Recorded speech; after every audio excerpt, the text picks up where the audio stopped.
Hello, everybody, and welcome to another episode of the podcast. We are supported by our friends at Proper Design Works, a custom clothing and embroidery manufacturer here in Winnipeg, Manitoba, Canada. Proper Design Works has got you covered on all facets of promotional item wear. If you need big orders of t-shirts, hoodies, sweaters, like 50 t-shirts or 100 patches, or a bunch of hats for a new promotional thing you're doing at work, or you're a sports team looking to look better on the field, or you're a hobby club and you want to look threatening when you show up to your event, these are just a couple of the few reasons why you should check them out on Instagram at Proper Design Works.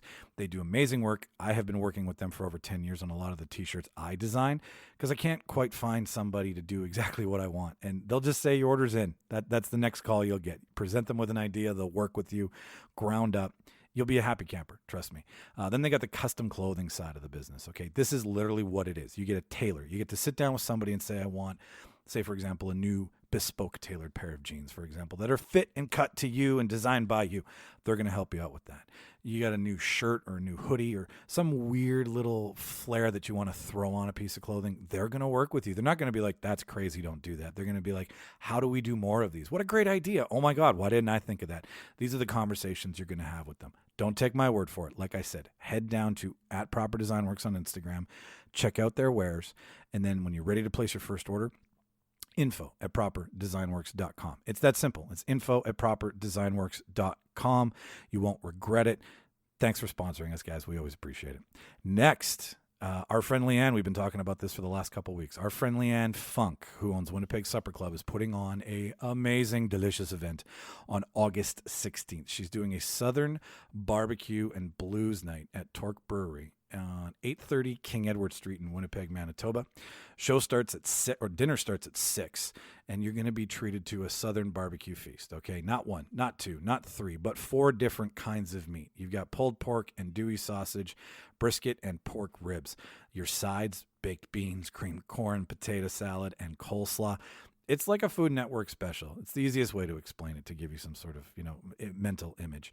Like I said, dinner's at 6 p.m., and then once you're done, at 8:30, local blues musician Dustin Harder, who's been compared to the likes of Peter Green and Eric Clapton, is going to play you some upbeat, feel-good rock and prairie soul as you drink some Torque beer into the wee hours of the night.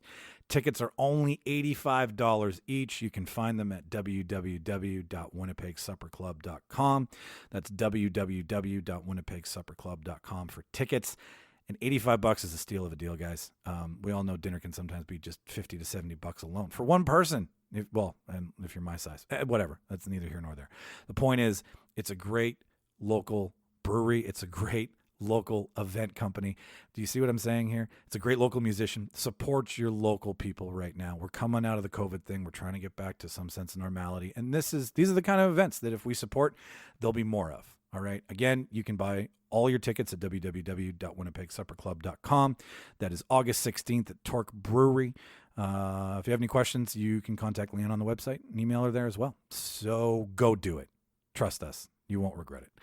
This week on the show, we are so happy to present you with a local podcasting duo, the Couch Potatoes. Brett Mcgarry and Jeff Braun from CJOB's The Couch Potatoes podcast got to come on the show. What did we debate about? We debated about what movie character should have their own radio show. Who was interesting and cool and talkative enough that off screen, you could give them a microphone and a couple hours on a radio station and let them go.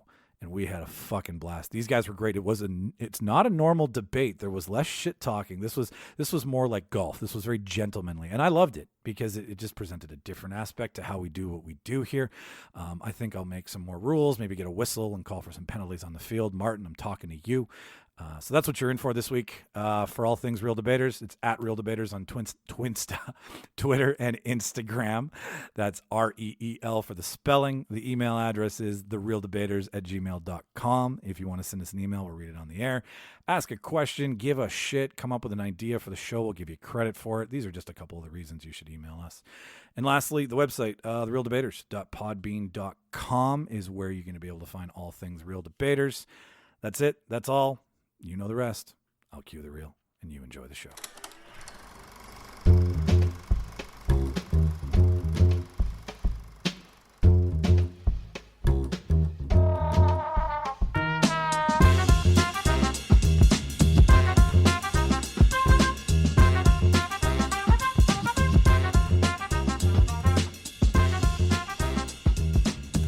Brett, Jeff, welcome to the room. Thank you. It's nice. This is a sweet, sweet living room. I'm looking around at the walls and all the cool stuff you've got. Like you got a rhino head sticking off, and I don't know what this SS Kenora painting is. I love it. I like it because it's given me inspiration, because I moved into my apartment a year ago and I have put up nothing on my walls. Like white walls, just waiting for a canvas to be painted. Yes. So this is awakening the decorator inside. Little known fact, Mike has actually hunted all of these animals. Yes. On the wall. Yes. Okay. Putting pins on the map of the world of where you've all been. Well, okay. The elephant is Walmart, I think. I caught the big elephant at Walmart. All right. The zebra was Winners for sure. In the back, there was a tussle in the back of Winners, and I won the zebra. The yak is, I think, Shelmerdine's, if I'm not mistaken. Yeah, we caught the yak at Shelmerdine's. The llama, that was, I don't know where the llama came from. What's this? What are those? Those are our spirit animals. There's a company in the States, I can't remember the name of them, but they make just fugly looking stuffed animals. It was like the Creature Factory, and they did a limited run of bizarre creatures that are now very collectible because they went out of business. Oh. So they own 6 or 8 of them. Yeah, Shauna bought she has a whole set of them actually, and they're like $50 a stuffed animal. I don't know what's so special. That guy's he's inspirational. That guy. There is one that has headphones on it that looks identical. Like if Mark was a stuffed animal, it'd be a fucking carbon copy. Anyways, thank you guys for showing up. I super appreciate this. I've been wanting to do this debate that we're doing today for a really long time, and I was like, why should I apologize? But I've been like, who could do this with us? And then I was like, the 2 fucking guys from CJOB who run a film podcast. It's not a big jump. So thank you from the bottom of my heart for being here.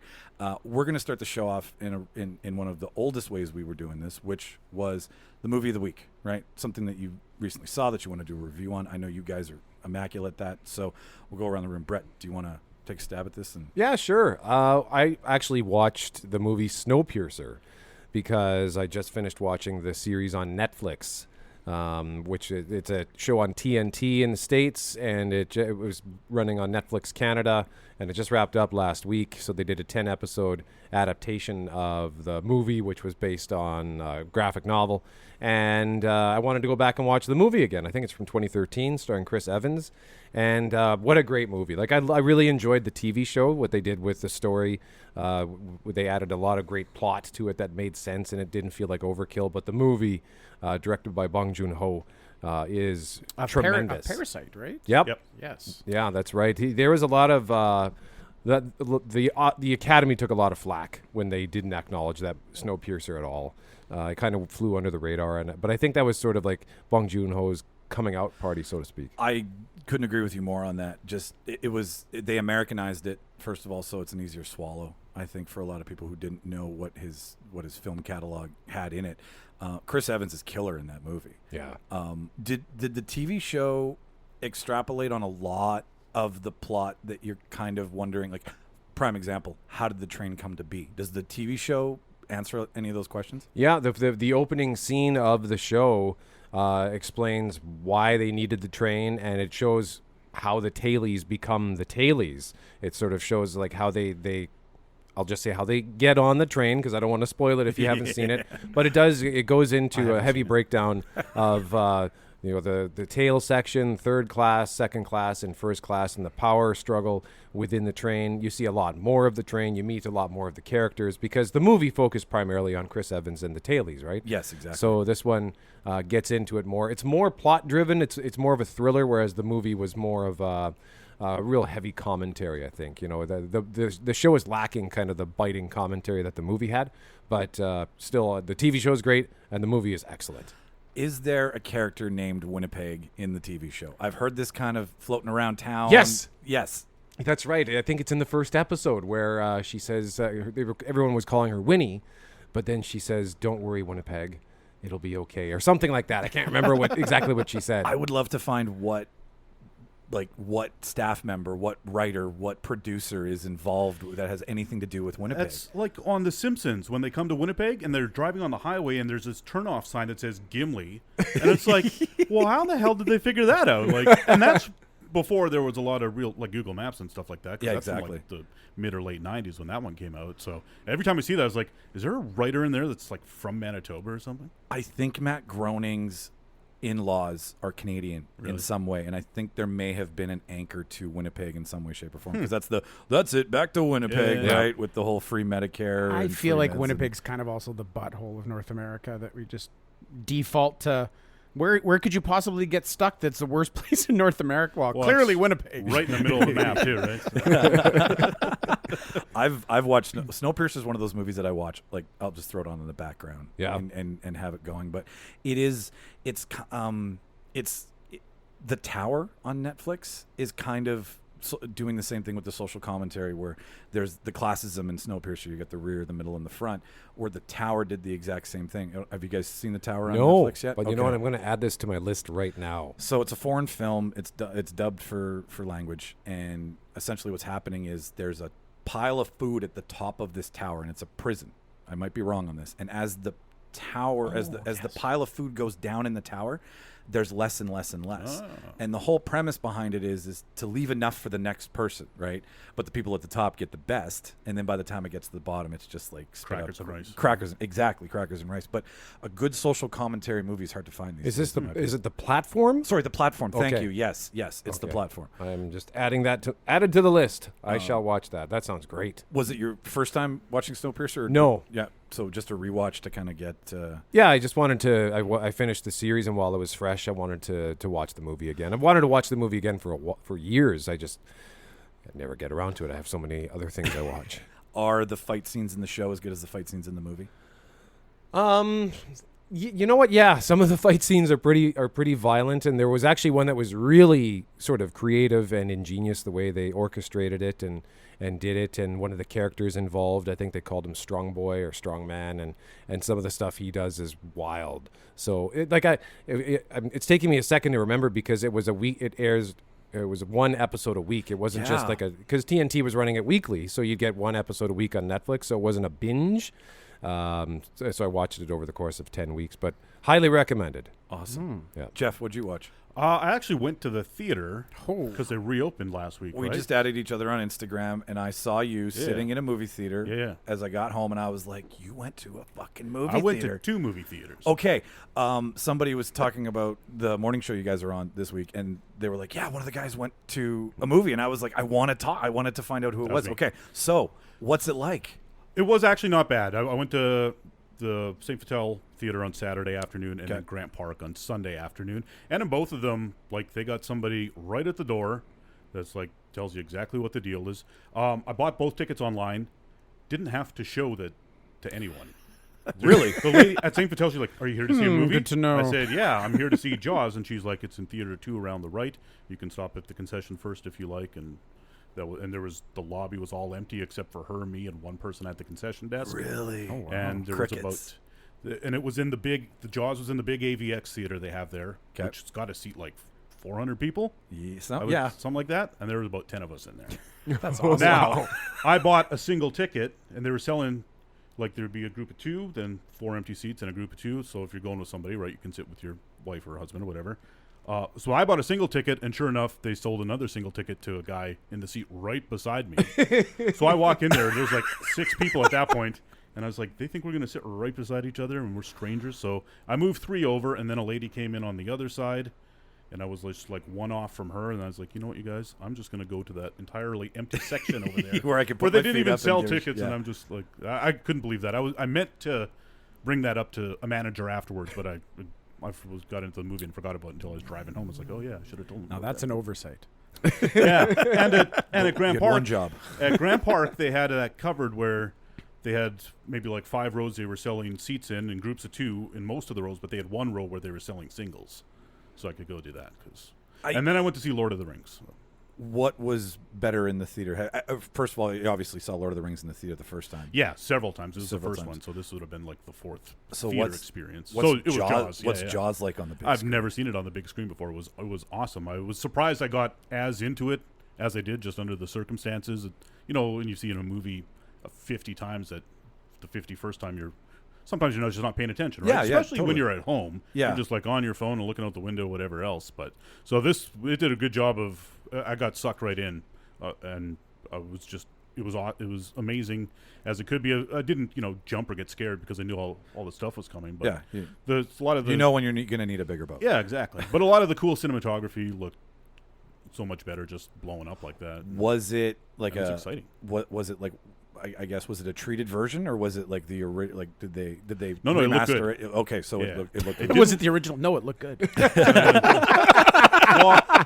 at the old IMAX theater, Okay, so we know what your original thoughts are. at the old IMAX theater, they used to show old movies sometimes. Yeah, and, yeah. And I went in like '96 to see Ferris Bueller, and it was an original print. Like it was full of scratches, and the sound was muddy and dropped out a bunch of times. And I was like, "That's terrible." So this wasn't that. That's all I meant. Okay. It wasn't that original. It was. I don't know that they did anything special for it because when I got home, I put in the Blu-ray to watch the documentary, and then the end credits started playing, and that looked a little crisper than what I actually saw in the theater. Mm-hmm. At the end of the end credits in the theater, there was an old just still ad that said, "The next time you're in Hollywood, come visit us at Universal Studios," which was clearly tagged onto the end of it from the 70s or whatever. No kidding. Like when Yeah. they had the Jaws Yeah. exhibit and, Yeah, yeah, the ride there and stuff. That's that So that was cool. My DVD doesn't have that, or my Blu-ray doesn't have that. But. is I a thought just came across my mind. The trailers used to be at the end of the movie. Yeah. They didn't start putting them at the beginning of the movie until they started to make ad dollars and see what their value was in them. But you'd always wait until the end, and then these like "Come on down to Universal" would be at the end of it. They because it's technically a horror movie, they showed a bunch of trailers before the movie that were really scary horror movie trailers, and I don't like horror movies. Really? Yeah, so I was like, are you fucking kidding me? I have to sit through this? Oh, I was mad. It's like, I can't Sounds really like me remember what the after movies were, but- 10:30 at night on TV when I'm watching something. I'm like, why do you show me the preview Yeah. of this? I want to see that Candyman movie, right? I was Yeah. like, Oh, my God. geez. Yeah. And the mirror. And You mentioned that you put the Jaws documentary on. Yeah. That's a really interesting documentary. I watch that once a year, I think. was this Shark Week inspired this?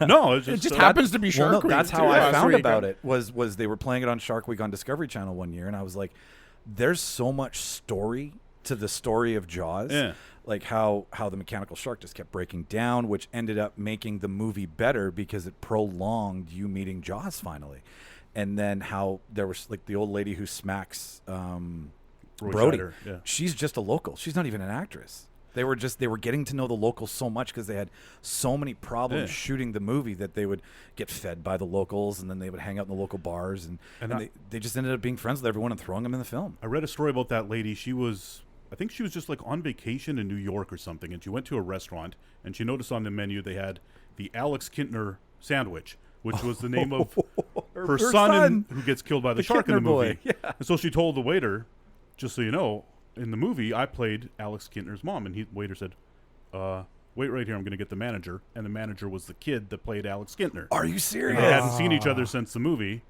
and then they Oh. just met in his restaurant. Well, What is it, that's a like cool 40 story. years later. Whatever it is. That's one of them stories. Cool. That's neat. That's Mark- super cool. I hate this always I know comes you to me. hate this This is, you know what? There's been no new movies out, right? Like, so I go back and watch. I was catching up. I've been on Netflix. I finally got around to watching Uncut Gems, which I hadn't seen. I saw The Gentleman, which I loved. I know we just talked about. I wasn't here, but we guys talked a lot about The That's Gentleman okay. recently. I finally saw Birds of Prey, which I'd been putting off. Out of all of these, what was at the top of your list that you were You know like, what? Wow. I'm going to say all of those ones we already talked about. I'm just going to go right back into the series on Netflix just because we're allowed to during COVID. I've got halfway through the second season of How to Sell Drugs on the Internet Fast. German Netflix program, dubbed over. It's great. What is the? I've skimmed over it. I've seen it. It shows up all the time, but I have no idea. You know what's so great about it? The story's kind of basic. It's a kid in Germany that stumbles onto he's a real smart computer kid, right? And he's with his other buddy from school are opening a website called Mitems, Mytems. And what they're going to do is allow you to buy like online gaming treasure items, like the sword of so-and-so, or the, you I can see know, where this is that going. other people have earned and collected, but you can actually pay real money for these in-game items, right? So they've started this store, and then they stumble onto this whole drug world. So they start using their infrastructure from Mitems to open a website, My Drugs, and they become the largest online ecstasy distributors in Europe. But As you do. When the you're in way high the school. show, what I really like about it is the way that it's filmed, right? It's very modern. So he'll be talking about the way that people interact on social media, and he's walking down the aisleway of the school, and people's like emojis will appear over their head, and there'll be like somebody's life meter, and so they really do some really cool editing after the fact. They get the millennials, right? Yeah, and they really work in, like, the one guy's a computer hacker, and the way that they actually work in like real code, but like overlays, and the way that things are done is just, it gives it a really neat feel. The sort of the dubbing's horrible, but the post-production stuff and effects are pretty neat. They make it a very neat show to watch. Did you consider watching it in German? Not even for a second. Not even Will this for a make second. it better? We ask because the Couch Potatoes talk about this all the time. We watch a lot of foreign shows. I cannot watch a show dubbed. I find for me, even though I can't understand what they're saying with the, you get the subtitles, I feel like what they're saying in their own language, you interpret that through their body language better. You do, for yeah. me. For me, I know that a lot of people hate subtitles, and I get it, but I feel it takes away from the experience. So with the fact that it's German, I'm now, it's like, all I've been watching lately is foreign stuff, so I might have to add that. You know what? I'm going to add that to my list right now too. It's in its second season. It's good. It's very Iceland and interesting. Norway have a lot of good shows. Yes, I've heard. Spain. that- It is interesting. Well, I also that- just watched Eurovision. Yeah. Speaking of Iceland, was it good? you know what? I enjoyed it. Me too. It was a feel-good movie. Yeah. Is it a throwback to like Step Brothers and Burgundy and all that stuff? It's not quite that dumb, I guess, but He's more reserved. musical. Farrell's Yeah. reserved in it, I would say. That's an interesting watch. I don't think I've ever seen Farrell not That's at a funny. 10, right? At There's least a once guy or at his twice. local bar who steals a seat, screaming for that Oh, stupid song. yes. That's just It's entertaining. I'd highly recommend it. Just to kind of point out what you said, Brett, about subtitles and such, Bong Joon-ho actually said that when you open yourself up to foreign films, you open yourself up to a whole different world. And we're not taught to go after a foreign film because you go after what you understand. Yep. And after watching Parasite, I was like, yes, my wife loves subtitles. I'm obsessed with them now because I feel that certain accents and certain exchanges are missed sometimes. So when you get to read them, it registers in my brain as something that's happening, and then I understand what's been said, so I'm not missing anything. But I do appreciate a really good foreign film. Now, Yeah. if you can throw it, I could have I'll used some try anything. subtitles in The Gentleman too. Yeah. Jeff, we always Elementary in particular. Remember Elementary? yeah. If anyone's got a British accent, subtitles go on. For now, right now, I put subtitles on most everything, anyways. Yeah. If it's brand new, it's like because my hearing's going, and it's like, you know what? Exactly. I'm gonna miss something important. They're all talking. They're a bunch of fast talkers, and it's all plotty and stuff. So I was like, I need to know what's going on. It's fucking ass, it's fucking dags. Yeah. Well, it's fucking hell, have you fucking seen A. Colin Farrell in Bruges? Yes. Yes. Oh, Yep. talk about trying to understand English. It's fucking little person. It's fucking midget. It's midget doing Him and cocaine. Brad Pitt from Snatch. Yeah, Put right. in the movie Put together. just make that right, and then whoever can decipher it wins. Well, pretty much every XYZ Guy prize. Ritchie movie you got to use subtitles in. except Aladdin.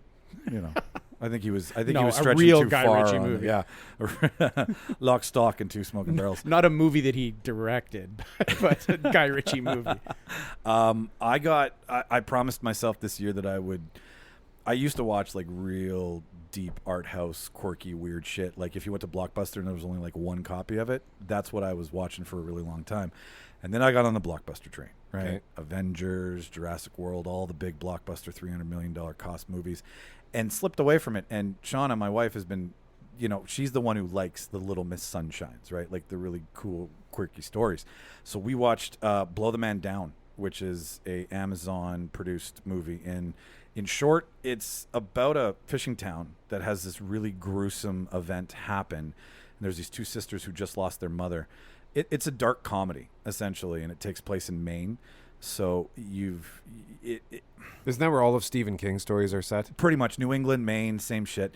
But this one, it starts with like old sea shanties and a bunch of fishermen singing, and it plays throughout the movie. So every time there's a lull in a transition, this old fisherman who's drunk on a boat just starts singing the next part of the song that somehow wraps into the story. It's a dark comedy. It's a murder mystery. It's got Sounds a bunch like Aquaman. yes. Did I watch Aquaman? Where can you watch it? You can watch it on Amazon. It was at the Tribeca. It was at Toronto Film Festival. It got picked up by Amazon as soon as it hit the festival circuit. If you like a good dark comedy, with a very original story, and what I was really impressed with, and I'm really happy about, is the above the line cast. It's all female. There's 2 men in it, and they play dopey cops. And it's a very small town with, the gruesome event is a murder that takes place, and these 2 sisters get caught up in it. But the subplot is underneath this town has this really seedy, dark underbelly of a history. And these 3 old ladies are the only ones who really know what's up. So they're constantly like poking and prodding into everybody's shit. And then on top of that, there's a bed and breakfast that doubles as a brothel that, helps out all the fishermen coming in and out of the town. It just keeps going and going and going. But blow the man down. Blow the man down. And that's, what? After watching it, that's a big part of it is women facing horrible fishermen in this small town in Maine.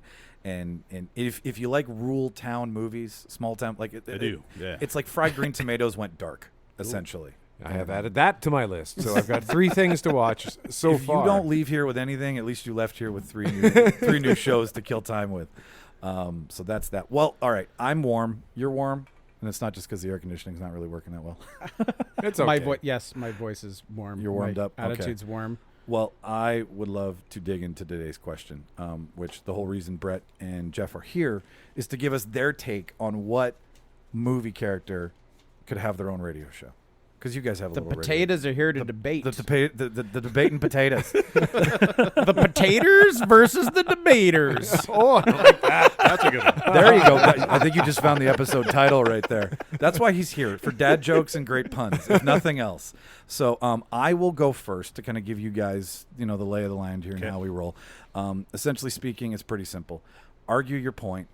Chew the shit out of the other guys in the room when they're on the floor. So once I'm done, feel free to poke holes in my argument in whatever way you see fit. When we're done, we'll all vote for each other. Can't vote for yourself because that's just cheating. Okay. And then may the best debater or potato win. So I kind of went back to my tool chest and pulled out. We did a debate on who would you want to secret shop for a Secret Santa, and I picked the cast of Beetlejuice. And it went pretty dark pretty quick because I wanted to give Alec Baldwin and Gina Davis's character a pet. The dead dog episode. So I thought, hey, you know what? I'll go back to where they died and kill a dog there, so the dog can cross the plane and they can have a pet for the rest of their life. Right? That kind of went a little dark, but so I decided to pick Beetlejuice as my character, and my show title was called The Dead Madman Hour with Beetlejuice. Oh, wow. Basically, I'm profiting off of his bio-exorcist tagline. So his personality, reason why I wanted to pick him, he's incredibly loud, silly, and over the top. Right? He's almost like shock radio, essentially. Yeah, it'd have to be. He's a walking harassment claim, first of all. So I don't know how long my show's going to last for, but nonetheless, that's kind of why I went with him. He's entertaining. I figured his show would be a cross between like Coast to Coast and Howard Stern. Kind of a mix of the two.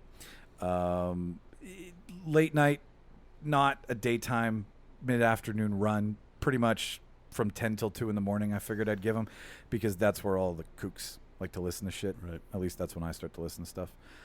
It's a call-in show as well as an interview-based show. So the interviews would be with anybody that he can talk to across the plane.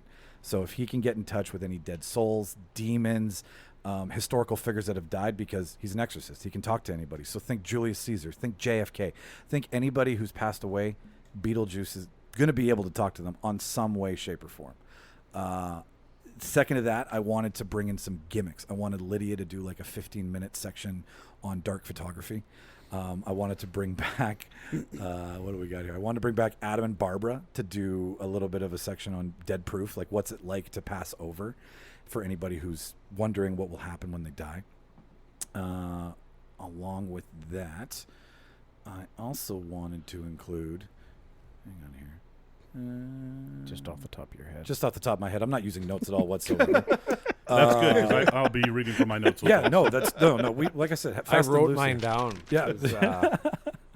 Because I'm old. What kind of iPad is that? Yes. Where's the home button? This isn't me ignoring you. This is me consulting my copious notes. Anyways, I wanted to have him be able to tell fortunes, speak to the dead, those that need enclosure with their life. Basically, any sort of paranormal activity, I feel that Beetlejuice can kind of help with. And he's not a bullshit Miss Cleo, you know? Like, Right. he's It's actually real. somebody who's got, you know, the chops to prove it.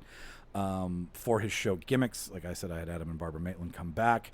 I also would be able to do a free sandworm ride giveaway day.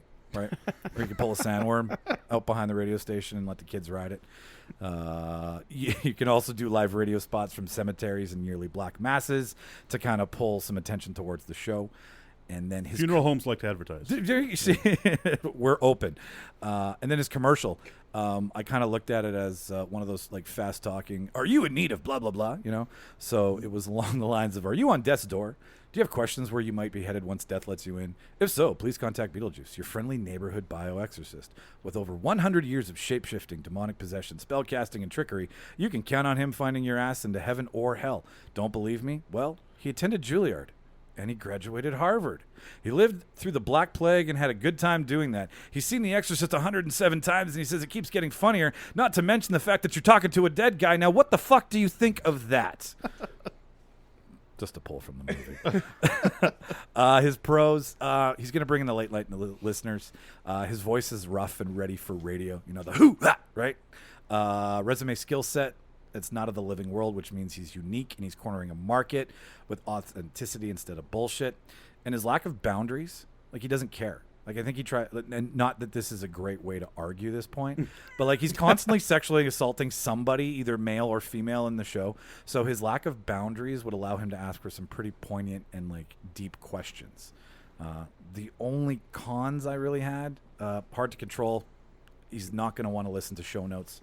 You know, like if someone's going to complain about what he's doing on the radio, he's just going to tell you to get fucked. And like also I mentioned walking harassment waiting to happen. So the show is short-lived and would probably need to be moved to a home studio probably after its first month. 2 hours in time. He gets 3 hours if his listenership gets up by the end of the year. And that, my friends, is why I think Beetlejuice should run a radio show.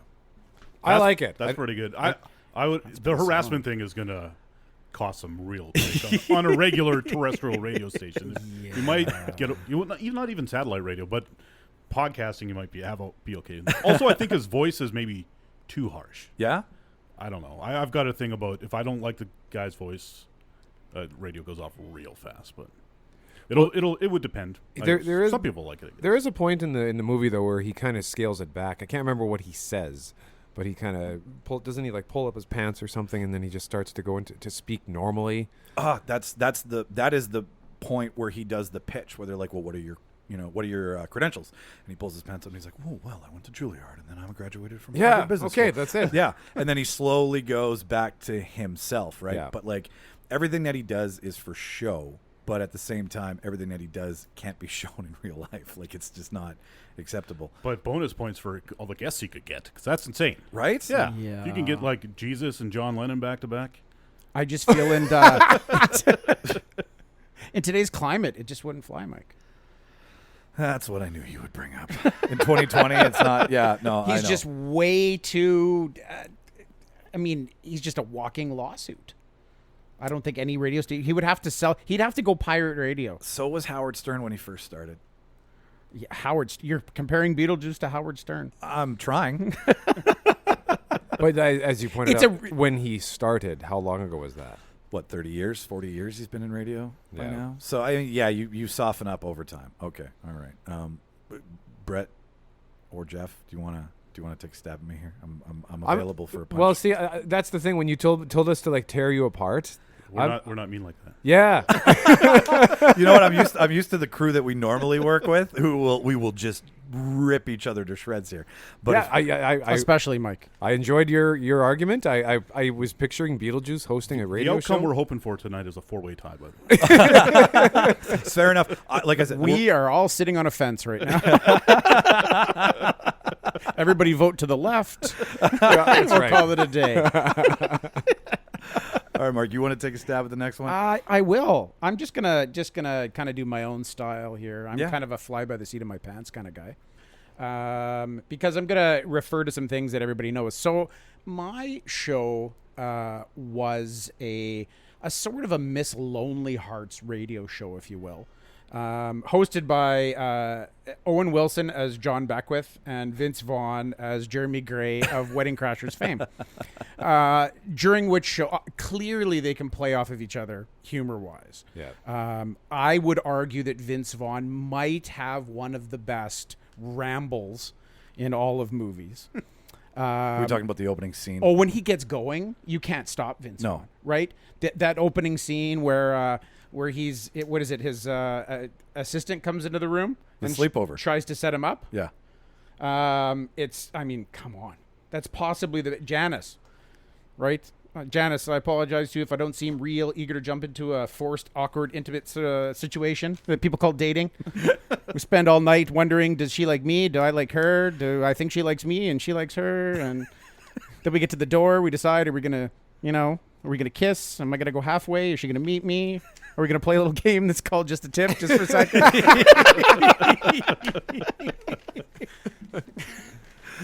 Right. When Vince Vaughn gets going, I mean, he's going to take over the show. Yeah, he gets hot. Clearly, the relationship advice that they're going to be able to offer is horrible, but second to none. This is where you get to throw back at him. No, I know. today's climate. I love that we've got two peaceful individuals here. It's not the normal flow of the show. So go on, Mark. I'll wait my turn. They have some very famous rules. Never leave a crasher behind. I mean, supplement crasher by friend. I mean, this is dating life for the single person. Definitely it is. So is your show catered towards men trying to date, or is it catered towards relationships in general? I think it's catered towards the single person, the maybe the internet dater, Okay. that The Tinderer, the POFer. Tinderer that is using those opportunities to maybe meet people in groups, like a wedding, like here in Winnipeg, a social, right? An outing, but you need help guiding through. You need a set of rules that's going to help you. Work in teams. Never leave a person stranded. Never sulk in the corner. Draw attention to yourself, but in the right way. Is it these guys at the beginning of the movie when they're stupid horn dogs, or at the end of the movie when they've grown up and learned their lesson? Well, see, because that's two different shows. that is. That's the great part. See, we know that they developed and evolved during the course of the movie to be understanding, loving husbands. Right. So, but they can relate to all of those horn dogs, and they can kind of guide them and point them in the right direction. This is the way you do it, but this is the ends. You're gonna meet the love of your life, right? Is there a 5-minute segment at the end of every show with Will Ferrell? Well, obviously, Yes. Talking about how to score at a funeral? Or Chaz, how to score at a funeral. Chaz time, right? Chaz 5 minutes with Chaz. Meatloaf. Yeah. I don't know what she does in there.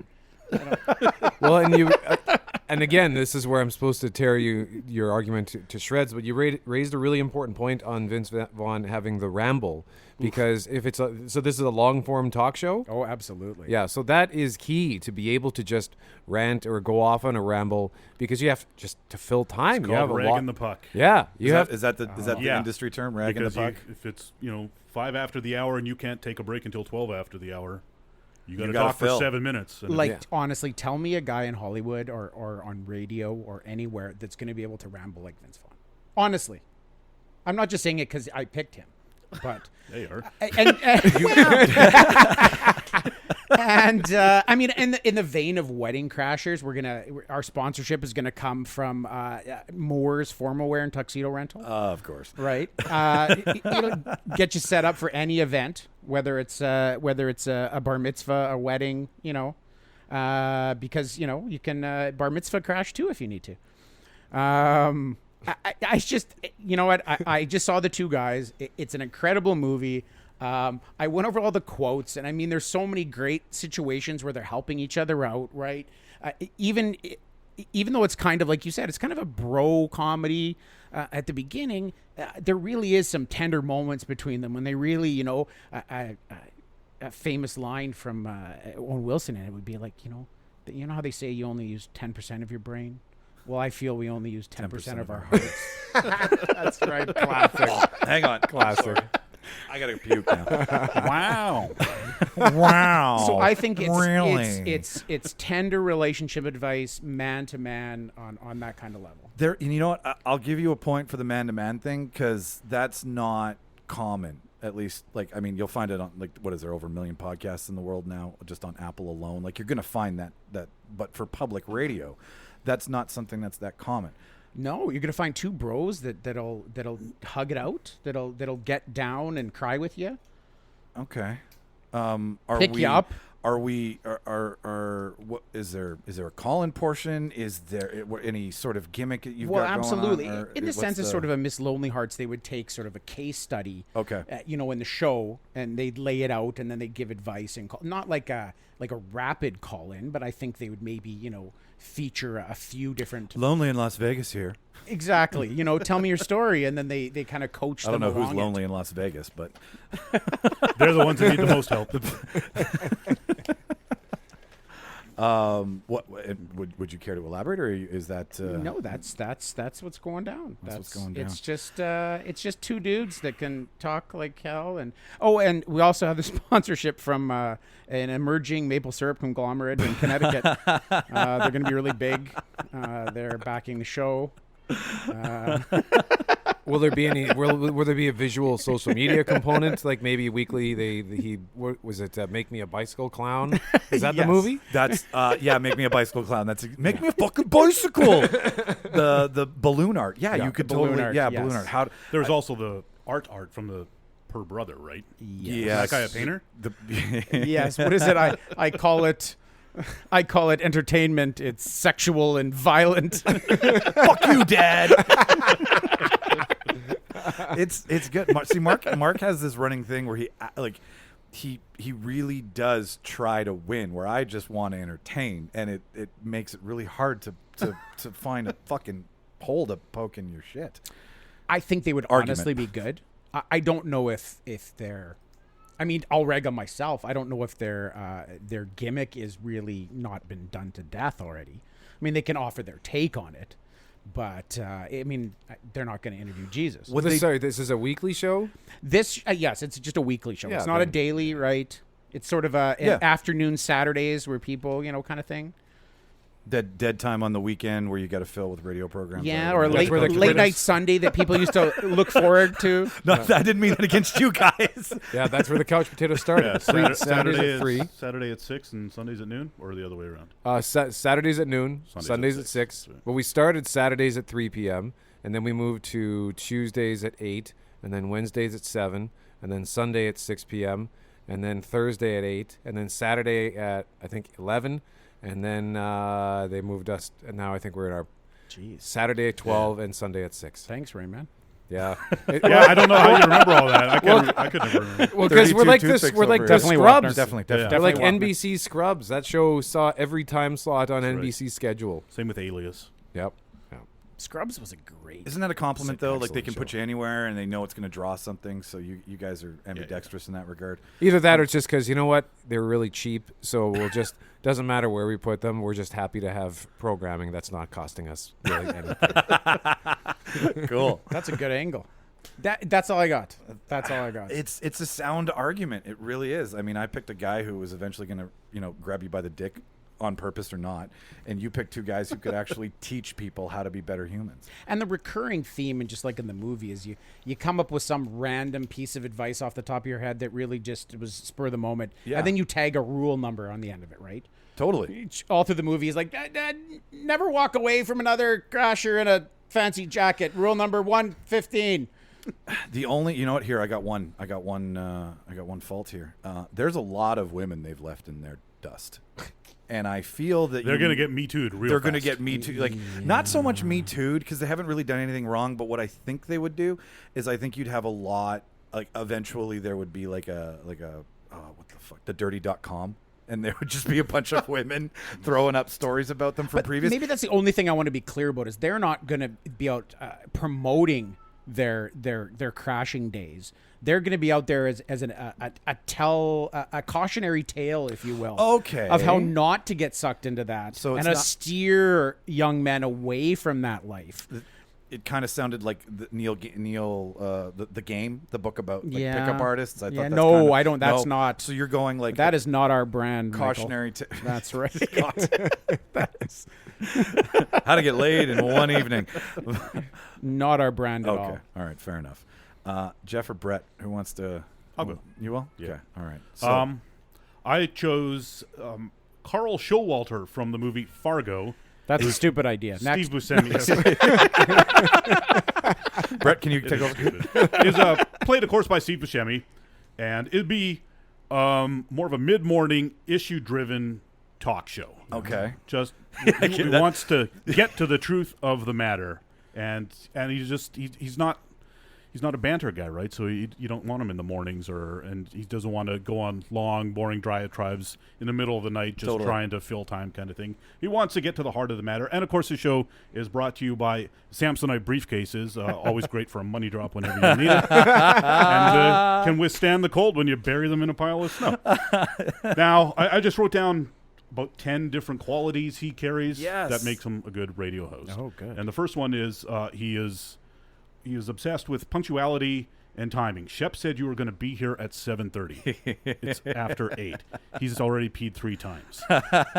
There's nothing a radio host hates more than when their guest is late, because the clock keeps going whether Yeah. you like it or not, and you're ruining their whole day by showing up late, even if it's like 3 minutes late.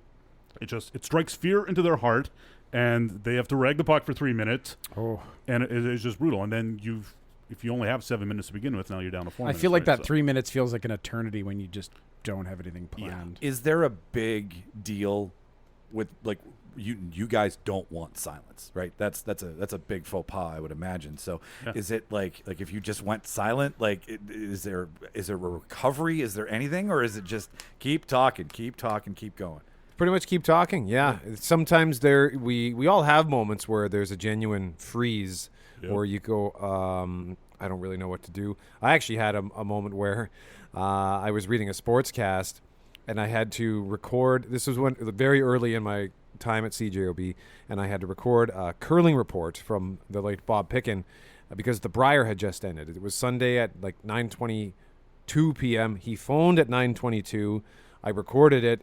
And the sportscast was at 9:25. So I had 3 minutes to record a 60-second report, cut it, turn it around, get it into my sportscast. Well, I did all that, except I just threw it in our general queue.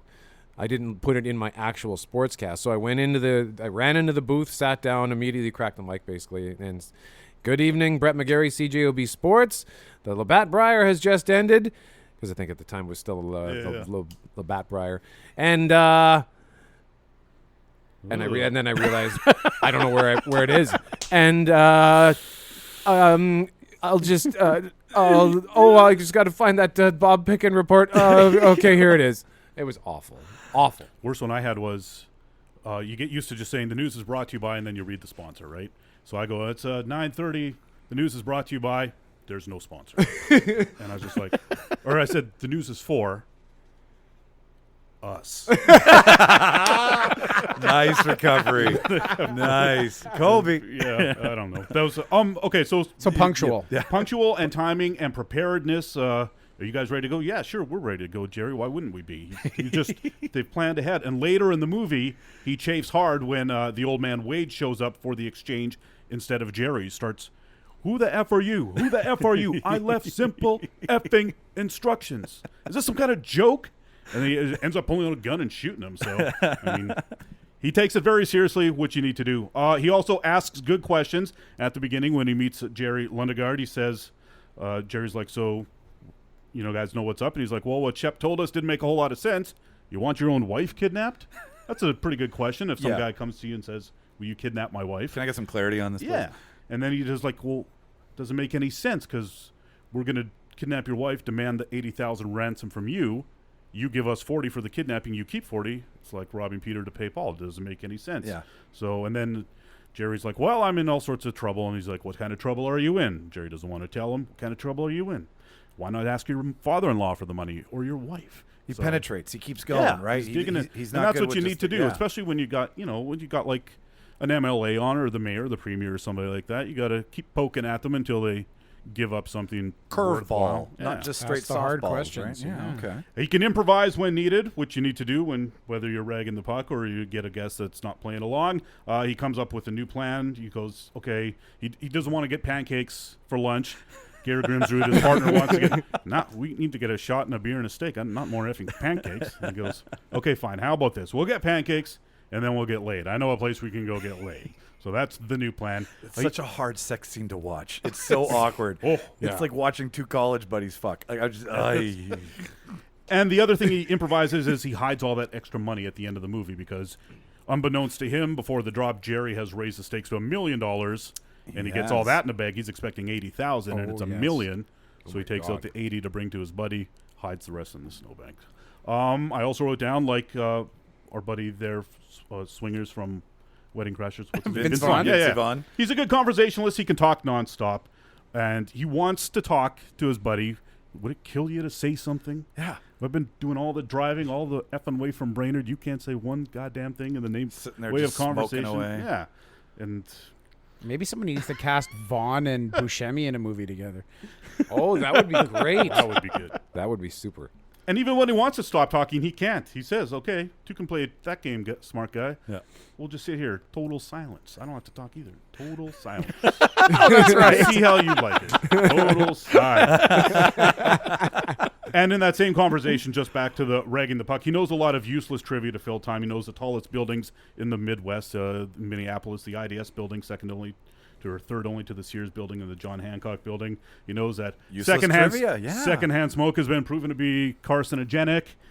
So he's got stuff to talk about. He knows at least a little bit about everything, which is always a handy tool to have in your tool bag if you're on the radio. He's also not intimidated by authority figures. He tries to bribe the cop that pulls him over, so he's not going to get a case of nerves when the premier does sit down beside him. He also tries to talk his way out of that airport parking where he goes to steal the license plate because he goes in, steals the plate, comes back out. The guy's like $4. He's like, I just pulled in here. Turns out I'm not taking the trip. I don't need to park here. Well, we still got to charge you the $4, and then he just unleashes on that guy. He's like, "What are you, the ruler? You little effing gate? Here's your $4, you pathetic piece of shit." It's just the way he tears that guy down that's my favorite part of the whole movie. I think he's got a catchphrase. He says, "Whoa, daddy," a bunch of times throughout the movie. Whoa, daddy. Catchphrase always comes in handy. That is true. This is something you may not know about radio people, but may be true to yourselves as well. He has a very short temper when it comes to faulty technology. He's banging on the TV that won't bring in a signal. He's screaming at you, effing S-Box, give me a effing signal, all this stuff, on and on and on. I'll get three more. He thinks he's cooler than he really is. He takes Very important for the he radio. takes the call girl to the Jose Feliciano concert, which is just sad and pathetic on a number of different levels. And we've both run across people that think they're cool and they're just not, and it's fun to watch sometimes. Rule number one about knowing that you're cool. If you think you're cool, you're not. Exactly. I wrote down that he swears a lot too. That is not uncommon in the business. And the most important thing about being on the radio is that he is ugly. Come on, Jeff. Short guy, kind of funny looking. It's said about him over and over and over throughout the film. And so, yeah, all those things you put them all together, the guy's born to have a talk show. A Absolutely. face made for radio, Yeah, as they say. that's right. Yeah, there it is. I'm thoroughly impressed. And what was your show about? Just the issues of the day. Just It was- issues of the day. Yeah. He wants to get What, to the, he's like a Peter Griffin. What really grinds my gears? You know, like is that kind of where you were going with it, or like just current, you know, Just Comedy anything Friday under the talk sun. show. They say, Anything- yeah. okay, Yeah. all right, so And that's- he's just on board with it because he knows a little bit about everything, and he wants to get to know a lot about one specific thing per show or whatever. And he's just happy to go to town with whatever guest he has in there with him. I really like having guests on to do these kinds of things, Mark, because they turn from a shit show to an actual conversation. This is pleasant, man. Thank you so much. That You know, was I doubted your fantastic. pick when I first heard Yeah, it. we but were chatting before. You've kind of, I've gone on the journey with you. Oh, when he said his pick, I thought, well, there goes mine, because Fargo is Jeff's favorite movie. I always say it's my favorite movie. I don't know. Like, it's the sort of thing that changes, right? Yeah. But Yeah. it's always in the top Changes 5, with the for seasons, sure. for sure, yeah. They shot some of it like 2 hours south of here, so. Yeah, right. Yeah. And I mean, they were supposed to shoot the TV series here, but there is no direct flight from LA to Yeah, Winnipeg, that so stupid airport thing. nobody wanted to fly 8 You can't hours get to get Billy 2 hours Bob home. to Yeah. change planes on the weekends, right? Any kidding. sponsorship from wood chippers? Or I was going to say, yeah. You know they have that thing on display, the real one from the movie at the Tourism Visitors Center in Fargo. I did Really? not know Yeah, that. I've never seen it, but I know it's there. And Sponsored. soon as going to Fargo seems like a good idea, I might go down and look at it. Is there a pair of feet sticking out of it or something? I wonder if they don't have like a fake leg sticking out of it. Sponsored by. Why do I feel like taking a flying pig down there is going to be about the right time? I could just hear sponsored by Paul Bunyan Wood Choppers. Good for wood, sod, and flesh. That's a good. That's a good tag. It's short, punchy, to the point. Yeah, I'm learning. I'm in the presence. Brett. Okay, well, Let's end it. I went with. I will say this is my favorite movie. The movie from that I got my character from is The Matrix. The character is Morpheus. Similar to Jeff, I went for the kind of midday or mid-morning, mid to late morning, just daily talk show host. So it's not a gimmick show; it's just a current events show. If you wanted to give it a title, I suppose you could call it The Red Pill. I was hoping you That's were a going to good go name red for it. blue Oh, I red didn't come blue up with pill a title blue for this. pill something like that. Yeah, and I'll work the blue pill in a moment here. I think he's. That's he's- what he said. Yeah. Well, and in the context in which I worked it in, you'll see why. But I think he would be good because he's just such a natural leader. You know, people follow Morpheus. Yeah. They take whatever he says and they follow it. He just sounds great. I mean, he's got such a deep voice. You know, I am Morpheus. It's like a warm glass of milk to listen to him talk. Yeah. So he would be perfect for the radio just for his sound. And as well, especially when it comes to a talk show like the 9 a.m. to 12 p.m. slot, or that Charles Adler used to be 9 a.m. to 12, or Peter Warren used to be 9 a.m. Oh, yes. Now Jeff Courier's on from 10 until 1, but that time slot, it doesn't matter what market. On a talk show, on a news talk radio station, that tends to be the spot where the radio station gets serious. Like the morning show is lighter. We still dig into the issues and we get serious when we have to, but that tends to be where things get more serious, and then things lighten up again in the afternoon, and then you have your drive home show, which tends to be very headline driven. So then the 9 a.m. slot is about the issues, and I think Morpheus would be perfect for it because he doesn't just like believe what he believes with strong conviction. He'll die for what he believes, right? Yeah. He even was willing to sacrifice himself to Everything save for Neo. Zion. Yeah. Plus, I don't know if you noticed this in The Matrix Reloaded, but in the scene where he takes on the agent on the truck Yes. and takes off his jacket, he's got barber garters. He's got sleeve garters on. And Lawrence Fishburne says, that was just a demand I made. I always pictured Morpheus as a barber before the apocalypse. You just imagine that Morpheus would have been a barber, and barbers have to talk about everything, Oh, yeah. right? That's true. They got to keep you occupied while they're cutting your hair. They're Okay. kind of like psychologists almost. Behind the chair. That's what I always say to Shauna when her she's a hairstylist and all of her clients come in and they'll just ramble on about their life, and I'm like, you're a $80 shrink with a haircut involved. That's a great idea. Yeah, barbers and bartenders, right? They're the psychologists you don't really have to pay much for. So then, if he doesn't know a topic, You can just jack it into his head, right? Oh fuck! I think I know. That's what I'm picking. cheating. I said movie canon. That was one of the very loose rules. Well fucking played. As well, who else can trigger? I mean, when you want someone on your radio station who's going to get the people to listen, do you know anyone else who can trigger with a thunderous speech a cave rave? Like the apocalypse is nigh. Morpheus gets up and says, "Come on, people," and then there's a cave rave. So I think he'd be good at that. Also, if Morpheus and I'm playing loose with the rules here, but if As let's you say do for here, example Morpheus is from the future, but if you were to take him and drop him here, he can also he could prevent or help listeners prevent the apocalypse, right? He can just tell them. But if he were to do that, he might be better on the overnight talk show. As opposed to that the would be a midday. good skill That's where the preppers and the tinfoil hats are. for traffic. What's that? For traffic, that'd be handy. Totally. Watch out! There's going to be a Yeah. crash on King Edward. You're going, going to to be. avoid St. Mary's Avenue. From 3:30 to 5. Now with your future traffic report, Morpheus. He is passionate, but he's also compassionate, right? So he can really get fired up, but when he needs to dial it back, he shows that he can be quiet and loosen up and without sounding like a douche. The cons are, depending on which Morpheus you get. If you get Morpheus from the first Matrix, then he just sounds cool. But if you get Morpheus from the Matrix Reloaded, where he says things like, "That sounds like the thinking of a machine to me," he really hams it up in those. He the does. Matrix Reloaded. Yeah. So It's very Hamlet-esque, right? yeah, you really choose the fat. And another potential con, does he even have a sense of humor? I don't recall Morpheus making a single joke in those movies. Caller, you're wrong. That is not how it happens. You know what? I'd tune in for that. I would. You know what? Yeah, because that's straight talk is what you're talking there with Yeah. Morpheus, Yeah. right? Yeah. Fuck. And I have not a sponsor, but I wrote out an ad that if I could even see him voicing this ad.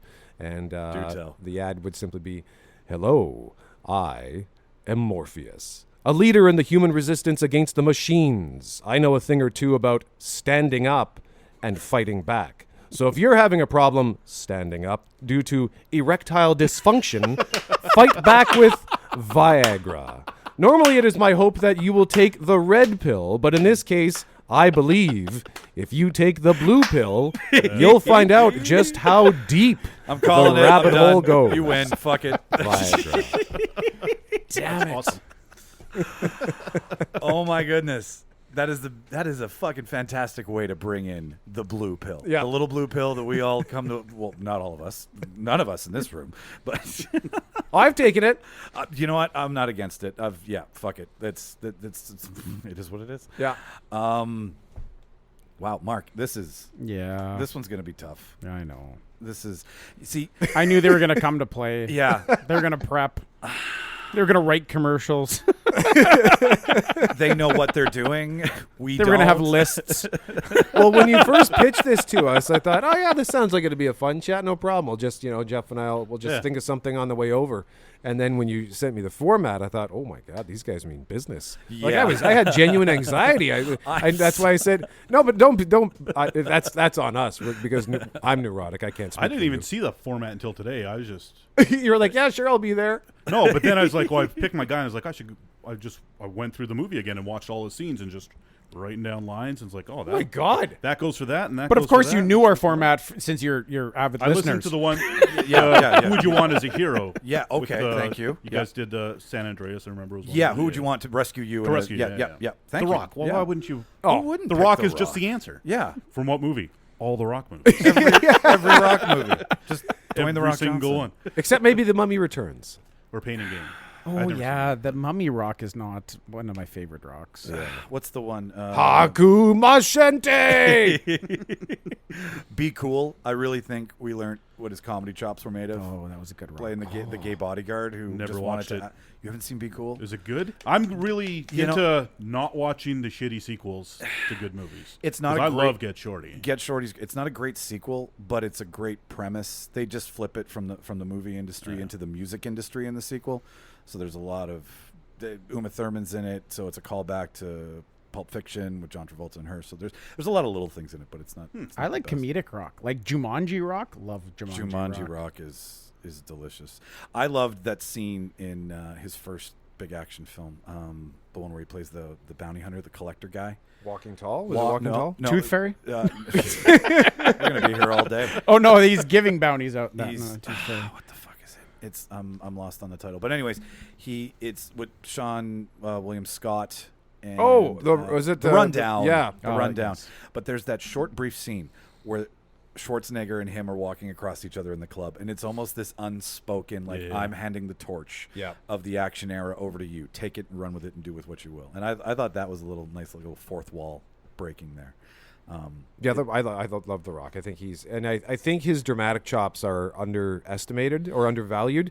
I don't know if you ever watched any of the show Ballers. Yep. I didn't actually end up watching the last season. I found the third season was a bit of a disappointment, so I haven't brought myself to watch the fourth and final season. But the end of the second season, The Rock comes out and gives a speech that I think it was almost, to me, it felt like a statement Really? for his acting skill. So I hope that, once he makes all the money that he can from his action movies, that people give him a serious look as a dramatic actor. Because you pointed out he's got great comedy chops. He can do the action, and I really think he can do the drama.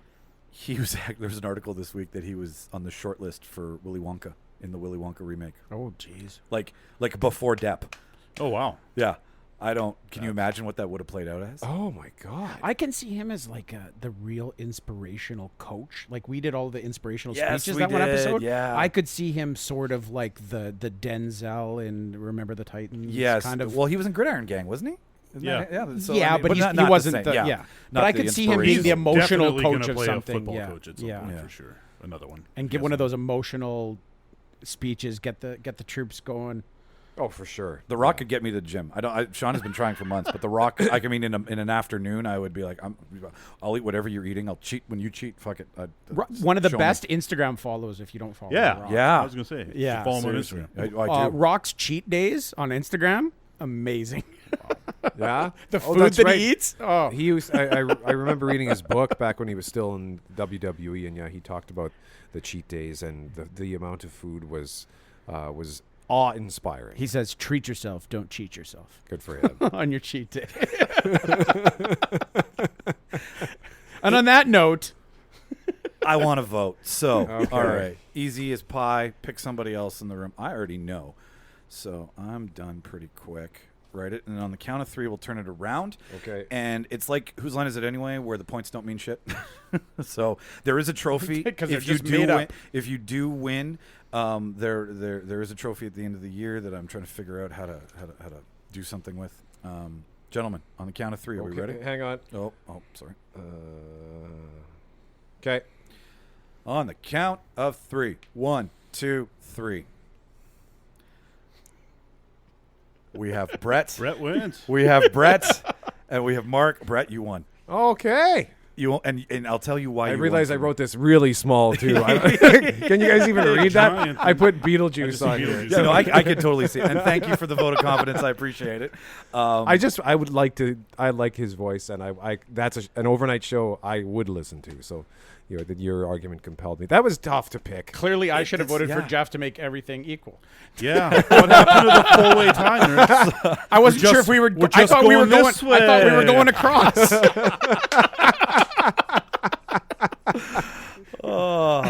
Clearly, I didn't read the playbook right. That's okay. Fast and loose. That's our fucking motto. You guys watch Fargo again, then you'll call me and say, "Oh, we want to change our votes." That's exactly going to happen. Retroactively.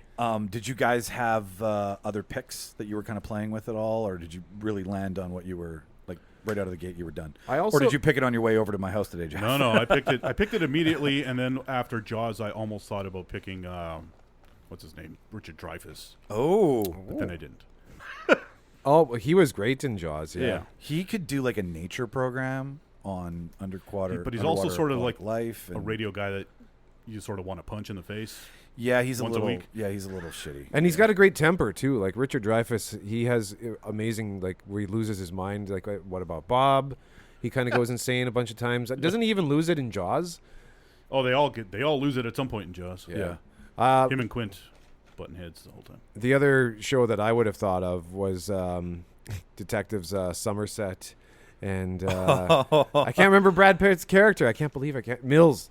Somerset and Mills 7. as co-hosts. Because there's that scene in the bar where they're talking about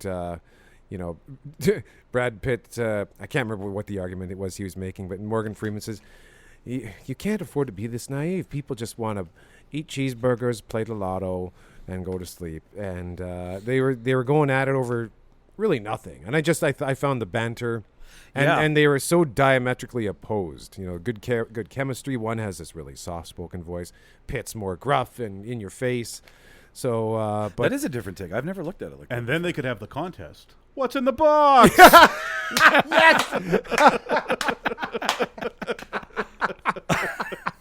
What's in the box, Mills? What's in the box? Oh, Jeff, man. thank you for making it darker than I normally do. I Okay. appreciate that. My pleasure. I had Tyler Durden for a minute. I wanted he'd be all right. like a kind of like preaching stentorian from the Mount and another like commentary piece kind of thing, where he just kind of tears humanity to shreds and keeps us all in check. No advertisers on that show. No, He could be his own co-host. Yeah, he could. Tyler Durden and Tyler Durden. Aren't you the same guy? But yeah, and I mean, he could have one. He could have like a clam chowder that could sponsor the show. Or soap. Or soap. Soap, definitely. Soap, or a porno spliced into a Disney movie. That's right. But I landed on, because I've been on a coast to coast kick recently.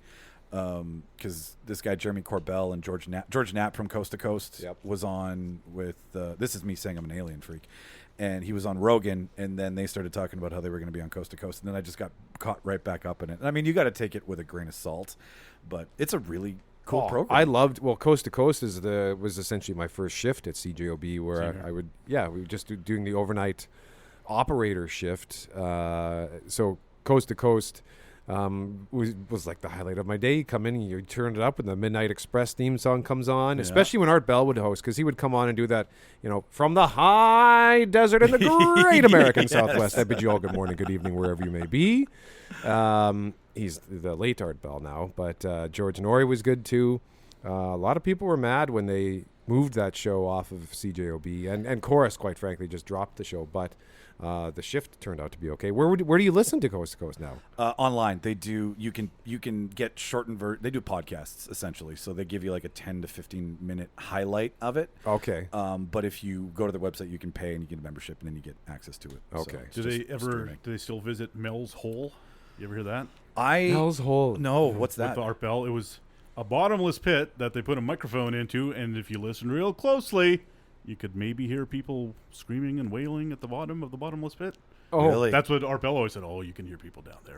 And it's like, everybody, whatever you're doing, be very quiet. We're going to listen to Mel's Hole. And it's just, and it'll be like, and you just hear like, and it's just like, what in the hell? Just are fucking they doing? feedback. Yeah, it was so funny. It's like all those ghost catcher programs.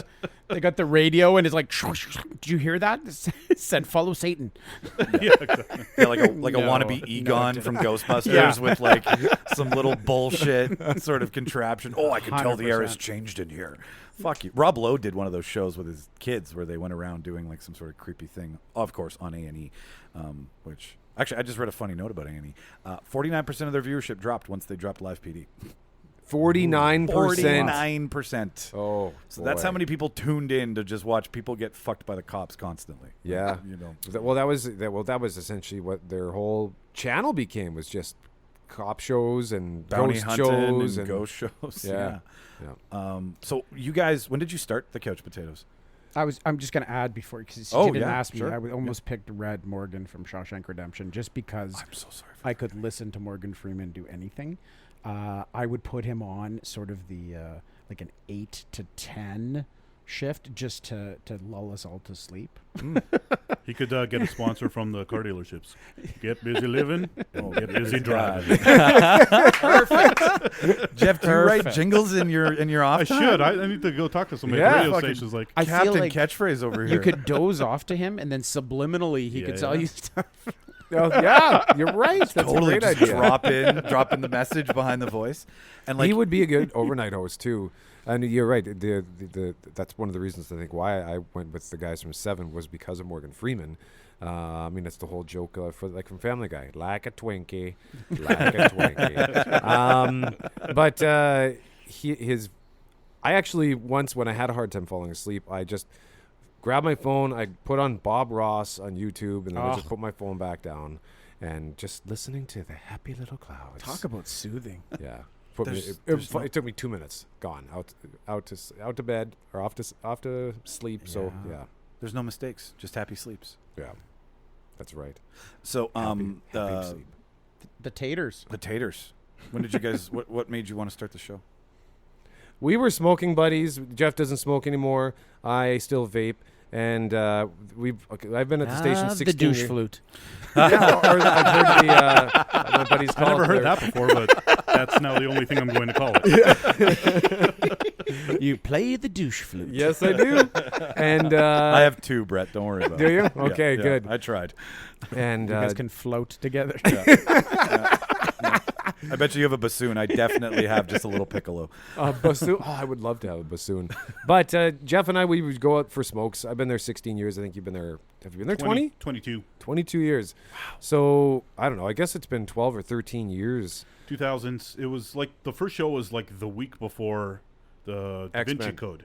Yeah, that's right. I remember the Da Vinci Code was the first thing I reviewed, and I was like, nervous because I never reviewed a movie before. Yeah, that's right.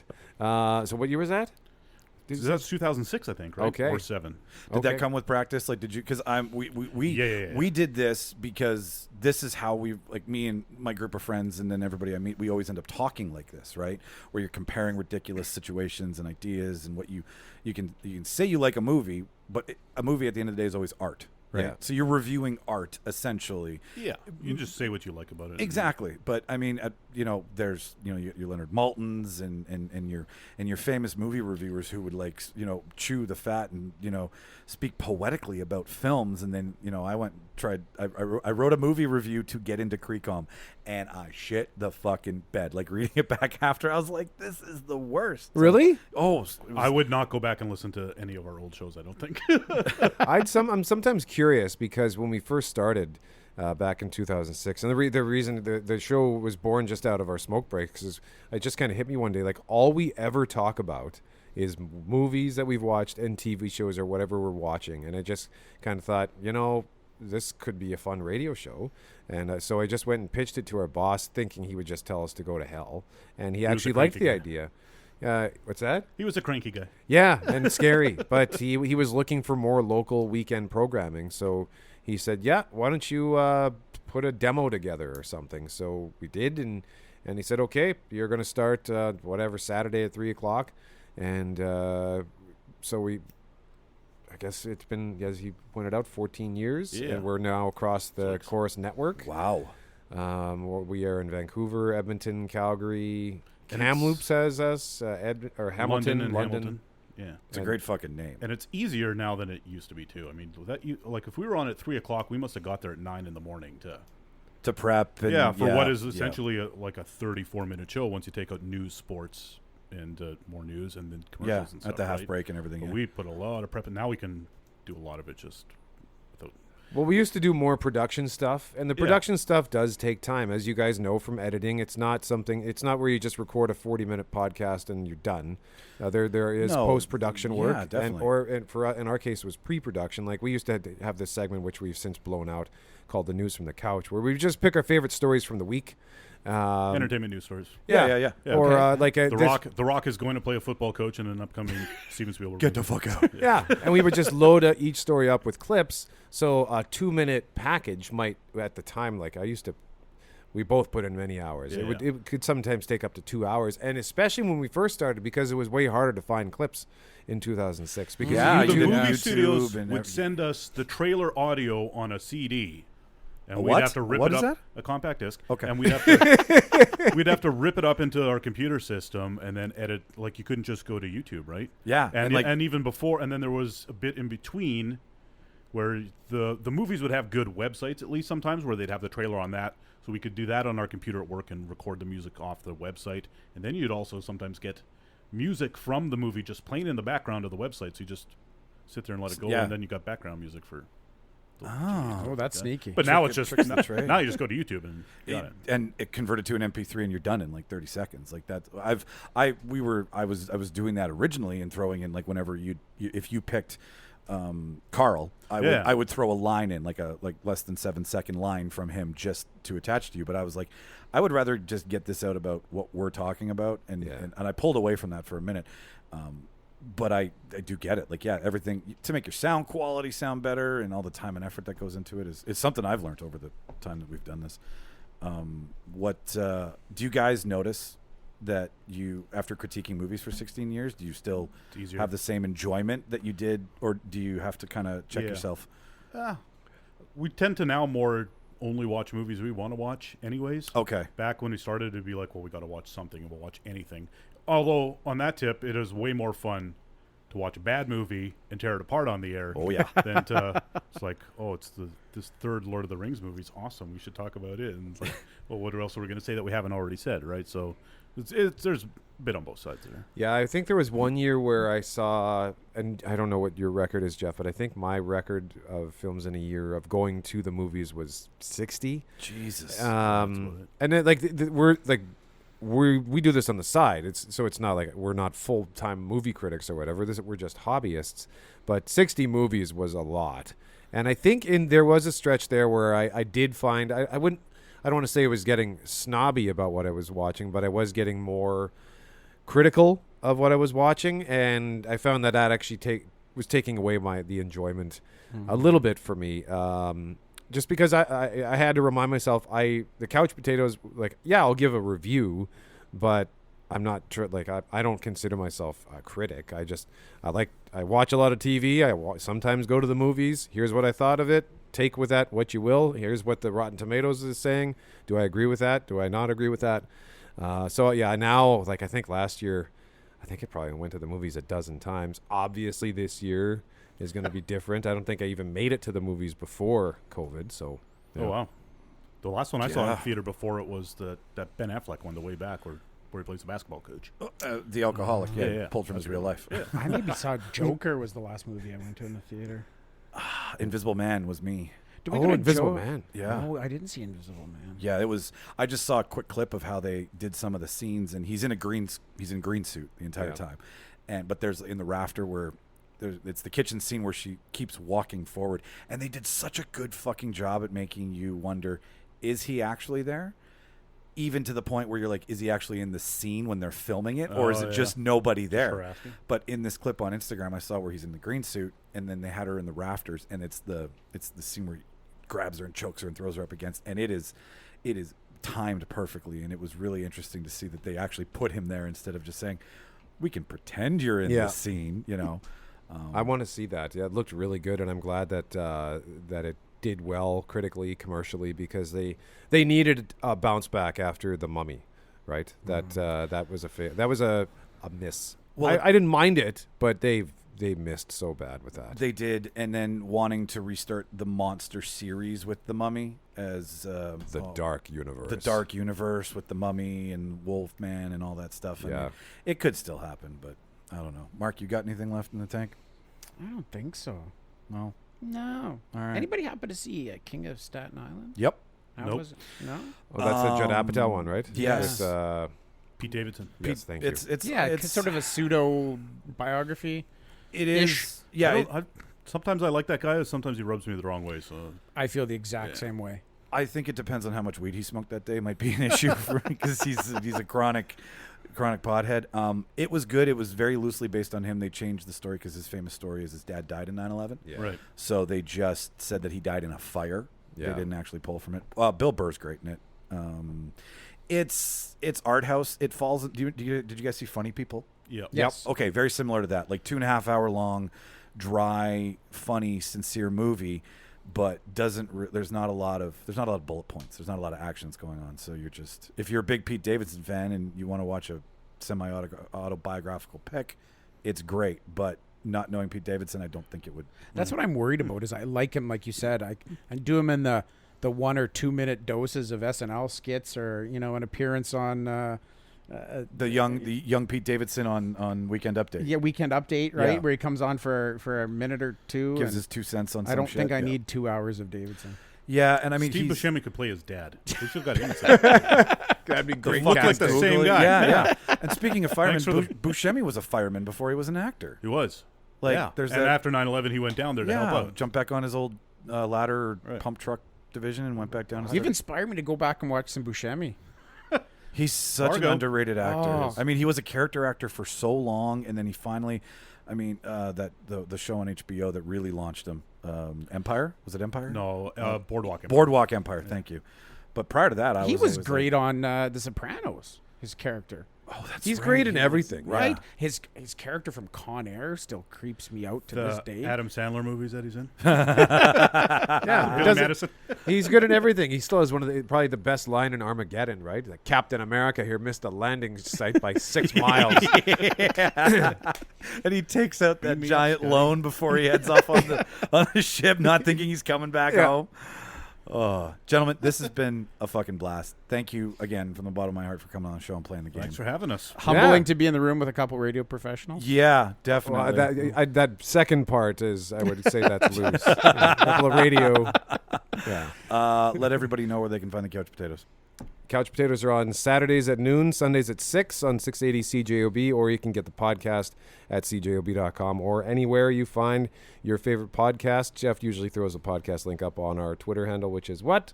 It's Couch Potatoes 68. And in true Couch Potatoes form, we don't really do much on that Twitter account because we're lazy. No. Social When the media is Oscars come such out, a I'll put pain. something on there. But yeah, Yeah. it's mostly just to help people find our podcast. I want to buy a bus ad and put our podcast on it. I want to go old school. the or Bus like King. a fucking workbench or a big decal on the back of my car window. Something that travels around. 'cause- Skywriting. There you go. Yeah. Do Right? you guys roll at the red couch cover for the Oscars? For That's a red good carpet. idea. Yeah. Just throw a red blanket on the couch. Look at that. we did get to sit on a couch at the Centennial Concert Hall twice with the Winnipeg Symphony Orchestra. Really? Yeah.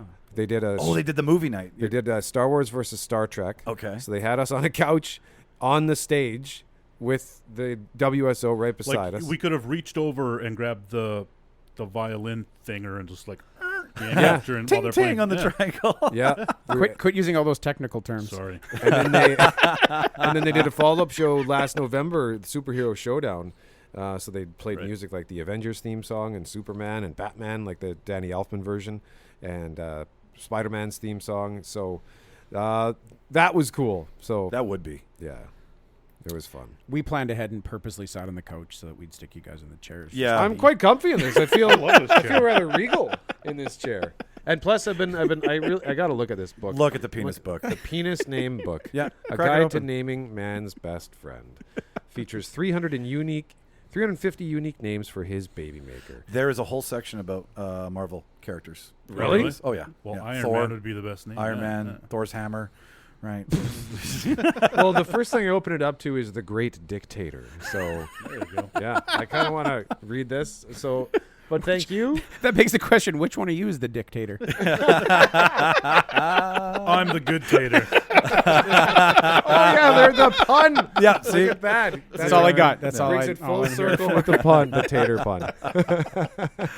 Ladies and gentlemen, thank you for tuning into another episode of The Real Debaters. If you want to find us online, you can find us at Real Debaters on Instagram and Twitter. That is REEL because we're cheeky like that. Real Debaters Podcast on Facebook. And if you want to send us an email and ask us a question, we'll read it on the air. Or you can give us an idea for a debate and we'll give you credit for it. It's therealdebaters@gmail.com. I have been Michael Petrow. To my left has been... Brett Mcgarry. Oh, sorry. That's okay. I'm looking you guys up on Twitter. Yeah, I got my head right down. Gen Zers these days just trying to keep their attention. Yeah. And to his is... I'm Jeff Braun. and Mark Cowell. and we're gone. Sorry, guys. That was funny. But wait, there's more. Hang on to your seat, baby, because this one's a screamer. I got the 1001 Movies book too. Yeah? But mine's got a picture of Helen Mirren as the queen on, so it's from like 2006, I guess. Yeah, I found that at a garage sale, I think. Who's on there? Is that Avatar. Avatar. Yeah, it's Avatar.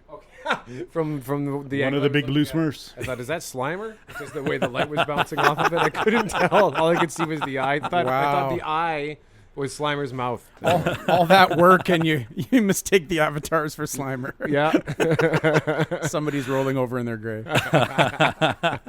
That's okay. He's making like 5 more. Yes. So really, if I read an article about that recently, where it's like the movie, it's one of the movies that nobody really asked for, right? Like No one ever talks about Avatar. No. People got tattoos of the big blue Smurfs when that movie came out, and they must just regret it now because because it Because it it's didn't just become a thing. culturally irrelevant. Yeah, and I can't even remember what happens in that movie. Yeah, it's not the movie. It's the fact that was so big. It was the 3D. Yes. Because he did the 3D so well. Like when I went to see it, I needed to see it again immediately. Like I went out and bought a ticket to go see it again as soon as possible because I'd never seen anything like it. and you know, I love James Cameron, but at the same time, the guy, I think, just makes movies to make technology, to sell, to make more movies, right? Yeah. Like Avatar to me is a great movie, but it also was a commercial for the programs and the technology that made it. And then He just wants a movie studio to give him $300 million to like invent a new camera. and that sort of Yeah. thing. Yeah, didn't he? Same with he shot on Titanic that- too, right? He's just like, I want to see the Titanic. Yeah, I'm going to underwater make a movie called cameras. Titanic. and here we are. Cool. Just All a right. tech geek. Well, he's gone to the bottom of the Mariannas Trench. Is that James Cameron. Yeah. Marianne is deeper than Laurentian, right? Yes. Okay. I believe so. Yeah. Don't quote me on that. I thought that was the lowest Not the point. band either. He hasn't gone down on Mariannas Trench. He just went down the Mariannas Trench. Nice.